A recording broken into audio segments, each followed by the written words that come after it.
The global air transport network is a miracle of coordination, planning, and organization.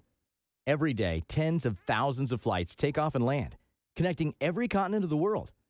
Many of these flights use airports that have become very congested. The demand for the best takeoff and landing times exceed the capacity at many of these airports.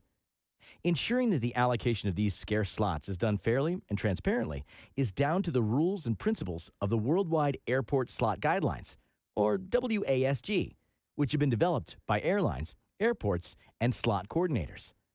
With more than 40% of passengers going through a slot-coordinated airport, the WASG forms the foundation of international schedules.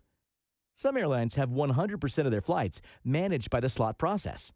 Others have more flexibility and only need to worry about slots on some of their operation. The WASG is the unsung hero of this system. In the 4 decades that the WASG have been in operation, more people have been able to fly, more efficiently, at lower cost, to more places than ever before. Since half the world's slot-coordinated airports are in Europe, let's look at the European story more closely. The European slot regulation was brought in 1993 to mirror the WASG. Since then, it has been a story of more choice, more competition, and greater efficiency. Over the period of 2009 to 2019, passenger traffic in Europe grew by 395 million. The pandemic caused it to crash, but it's been rebounding strongly, and we expect that it will resume growing again from 2024. And these passengers have enjoyed ever greater choice of destinations. Over 5,000 routes were added at European airports in the decade from 2009. Over half of these came at the most congested Level 3 airports. And at the same time, the competition on these routes has also increased. From 2012 to 2022, the share of single carrier routes has decreased from 72% to 65%, and the share of routes with 3 or more carriers has increased from 9% to 12%. Low-cost carriers have particularly benefited.